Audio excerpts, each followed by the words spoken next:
L-anomalija marbuta ma' ħlasijiet għal min għandu l-pannelli tax-xemx jidher li qed toħloq inkwiet serju fil-korriduri ta' Kastilja, tant li l-Ministru tal-Enerġija tinsab taħt pressjoni kbira biex issolvi din il-problema enormi li tefa' dawl fuqha il-Partit Nazzjonalista numru ta' ġranet ilu.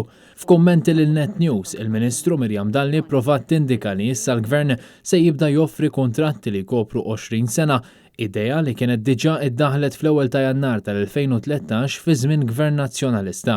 Fil-fatt qegħdin noffru feed-in tariffs li llum il-ġurnata mhux jiskadu wara 8 snin imma ikopru 20 sena sħaħ u ser inkunu qegħdin inkomplu noffru soluzzjonijiet għal dawk in-nies li investew fil-pannelli. Mingħajr ma qalet x'inhuma s-soluzzjonijiet.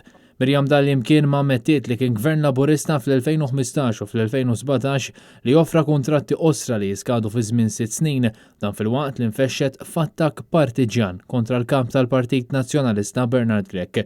Kien propju Bernard Grech li fil-bidu ta' dan ix-xahar tefa' dawl fuq din il-problema u jgħid li Gvern ġdid Nazzjonalista jħallas l-issidiem tal-pannelli minimu ta' 10 cents 5 għal kull unit ta' enerġija li jipproduċu.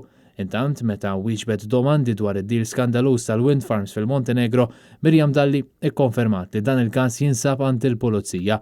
Kien fil-fatt f'Ottubru li għadda meta nkixfu aktar rabtiet li kien hemm bejn nies implikati fl-assassinju tal-ġurnalista Daphne Caruana Galizia u l-proġett tal-wind farms illi kienet xtrat il-kumpanija Enemalta fil-Montenegro fi żmien meta Joseph Muscat kien Prim Ministru. Ir-rapport intern tal-Enemalta għadda fidejn il-Pulizija biex jaraw għabbażi ta' dak ir-rapport jekk hemmx lok għall-investigazzjoni min-naħa tagħhom.